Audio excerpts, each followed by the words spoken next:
The veneers are shaking. The crime stories are shaking. The cargo is shaking. Los Angeles is shaking. The presidential election is shaking. I don't know who's shaking, Lil Yachty or Caribou.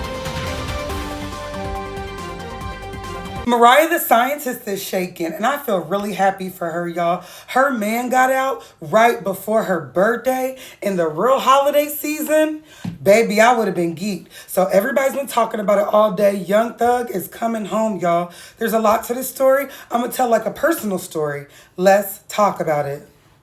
So let's get to the legalities of the case. So Young Thug was facing 45 years in prison, right? What they wanted to give him was 25 years in prison with 20 years probation. What they ended up doing is taking the 2 years that he's already served, calling it time served, okay? But they gave him a sentence up to 5 years, right?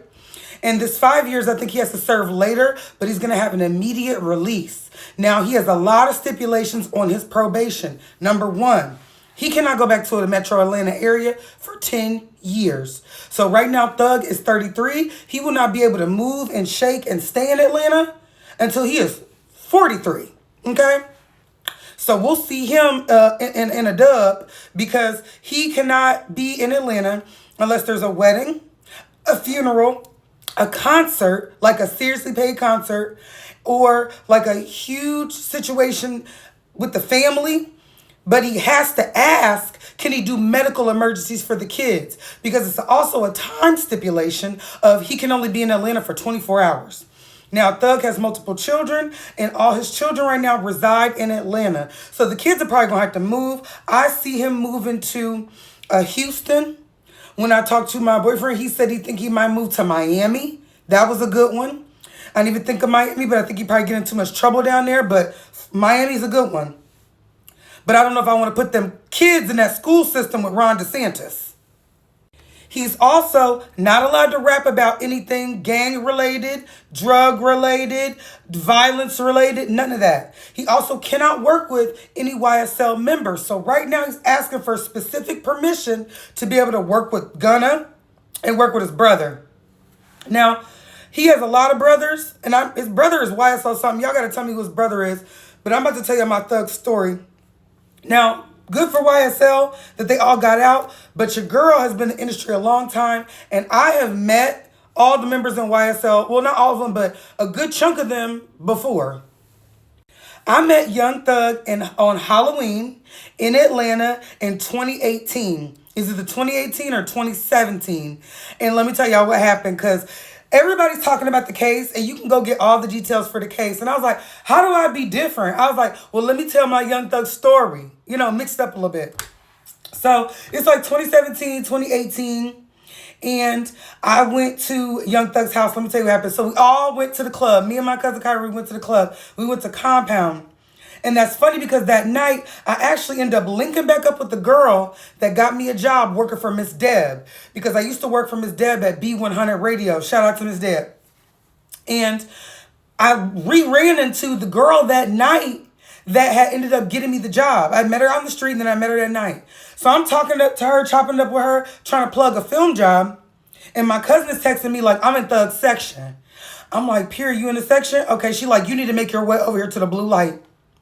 And make my way over there to the blue light. Whatever year it was, it could be confirmed because Lisa Ray was in the bathroom with me, and her costume was a very, very intricate ghost. And my cousin said, did you not see Lisa Ray in the bathroom? I said, that was Lisa Ray? She had like a Heidi Klum type of costume. And her stuff always be white. So it was like a crazy ghost. Anyway, so I talked to that girl. I make my way over to the blue light booth. And, we just worked our move. I'm 26, 27 years old. You know how we used to do in the club? You talk to everybody around, you be friendly. I'm an Ohio girl. We don't make moves by being aggressive. We make moves by being sweet. So my cousin's already working one of the members of YSL. She working them in the corner, working them hard. I get to work in a security guard. He sent me to Addie after of where everybody's going to be at. And we go to Young Thug's mansion. I don't think that this was the mansion, but I'm putting this picture up because it applies. So we go to a mansion, cute mansion, Atlanta, and they take our phones. They have us sign waivers. They got our social security numbers on them. So it's giving NDA. But I think I wrote like a fake social security number, but they definitely took our phones that night and was going to give them back to us at the end of the night. It's a bunch of baddies from different Halloween parties. We all got on costumes, and another girl we knew was there too, sitting in the living room. So they got bowls. It's Halloween. They got light decorations, bowls of candy. They passing the blunts. They passing the bottles. But it's giving safe. Something about it felt safe. Because you know them situations you can get in and it's giving Diddy party and everybody can get drugged? It did not feel like that. To this day, me and Kyra called Young Thug Cousin Jeffrey. Because we feel like we was at Cousin Jeffrey house. Let me continue the story. Daddy sitting around, we eating candy, smoking blunts, cool, comfortable, calm, and collected. Thug come downstairs, everybody like a little shocked. Because this is, Young Thug in person. And it's kind of giving awkward energy. And he broke up the monotony. He like made a joke. And everybody started laughing. But it was like an actual funny like joke. It broke the ice. You know what I mean? It was good he did that. And he was like, okay. He broke the ice. Everybody laughed. Everybody was cool. He's like, okay, everybody come on. Let's go to the theater room. But while we go to the theater room, we watched a good ass movie, y'all. A good movie on Pablo Escobar. I've actually never seen this movie again. It was like a Pablo Escobar. It was a scripted movie, like the story of his life. And at this time, everybody was watching Narcos, but it wasn't Narcos. It was a movie. And I remember I was mad because it was like 2, 3 in the morning. We're all finishing this movie. And my cousin was like, let's go or whatever. And I'm like, dang, I wanted to finish the movie. So we in the theater. Young Thug is behind me, sleep. Literally behind me. Knocked. Legs up, crossed, sleep. It's a bunch of dudes in there. Some of the dudes is like, taking girls to the other rooms. There's a mansion, other rooms in the mansion. But there was like an Unc character. There was like a dude, he was like Unc or whatever. And he was taking everybody Waffle House order. He like, what you want?